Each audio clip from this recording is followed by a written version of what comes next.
বাড়ি বাড়ি সংগ্রহ করা পচনশীল বজ্র পদার্থ থেকেই ভার্মি কম্পোস্ট তৈরি করছে দুর্গাপুর ফরিদপুর ব্লকের প্রতাপপুর গ্রাম পঞ্চায়েত। এর ফলে একদিকে যেমন পরিবেশ দূষণ রোধ হচ্ছে, অন্যদিকে একটি মাসিক আয়ও হচ্ছে বলে দাবি পঞ্চায়েতের। ওই পঞ্চায়েতের পক্ষ থেকে বাড়ি বাড়ি পচনশীল ও অপচনশীল বজ্র পদার্থ আলাদা আলাদা করে সংগ্রহ করা হয়।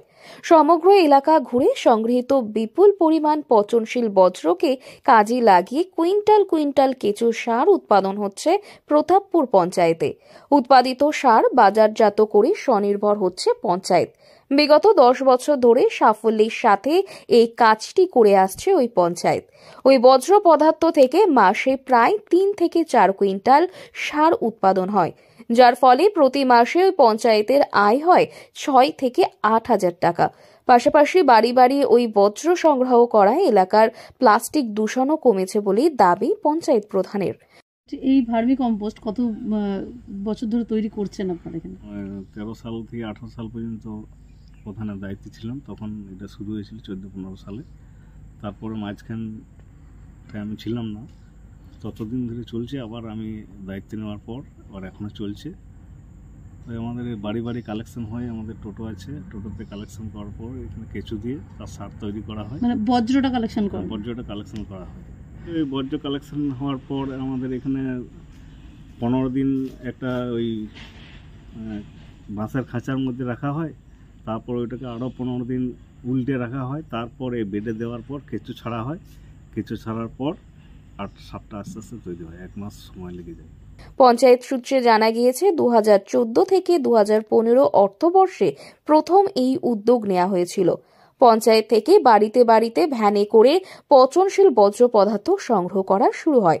পাশাপাশি শুরু হয় ওই বজ্র পদার্থের মধ্যে পচনশীল বজ্র পদার্থ আলাদা করে সার তৈরির জন্য ব্যবহার করার কাজ। এক বিশেষ প্রজাতির কেঁচো ব্যবহার করে দেশীয় পদ্ধতিতে তৈরি করা হয় জৈব সার। প্রথমে পচনশীল বজ্র একত্রিত করে কিছুটা পচানো হয়। এরপরে বিশেষ পদ্ধতিতে বজ্র থেকে জল নিষ্কাশন করা হয়। তারপর বেড তৈরি করে সেখানে সেই বজ্র পদার্থ ছড়িয়ে কেঁচো ছেড়ে তার উপর গোবর দেয়া হয়। 1 মাসের মধ্যে কেঁচো সেই সব খেয়ে পাচন ক্রিয়ার মাধ্যমে ভার্মি তৈরি হয়। এছাড়াও ওই প্রতাপপুর গ্রাম পঞ্চায়েতের উদ্যোগে কঠিন বজ্র পদার্থের নিরাপদ নিষ্কাশন প্রকল্পের মাধ্যমে মিলছে একাধিক কর্মসংস্থানও। প্রতাপপুর গ্রাম পঞ্চায়েতের উদ্যোগে বরগড়িয়া এলাকায় গড়ে উঠেছে ওই কঠিন বজ্র পদার্থের নিরাপদ নিষ্কাশন প্রকল্প। মিশন নির্মল পঞ্চায়েত গড়ে তুলতে প্রতাপপুর গ্রাম পঞ্চায়েতের এই উদ্যোগ। প্রতাপপুর গ্রাম পঞ্চায়েতের অন্তর্গত বরগড়িয়া, খাটগড়িয়া, কাটাবেড়িয়া সহ আশেপাশের গ্রামে বাড়িতে বাড়িতে সবজির খোসা, ব্যবহৃত খাবার সহ বিভিন্ন বজ্র পদার্থগুলি সংগ্রহ করে ভ্যানে করে নিয়ে আসা হয়। একাধিক প্রক্রিয়াকরণে উৎপন্ন এই জৈব সারের বেশ ভালো চাহিদা রয়েছে চাষাবাদে বলে দাবি পঞ্চায়েতের। সেই জৈব সার ব্যবহার করে পঞ্চায়েতের উদ্যানে ফলেছে সবজি, রকমারি ফল। সেই সবজি সরকারিভাবে সরকারি শিক্ষা প্রতিষ্ঠানেও পৌঁছে যাচ্ছে। প্রতাপপুর পঞ্চায়েতের এমন উদ্যোগ দিশা দেখাচ্ছে অন্যান্য পঞ্চায়েতগুলিকে। দুর্গাপুর থেকে দীপিকা সরকারের রিপোর্ট, লোকাল 18 বাংলা।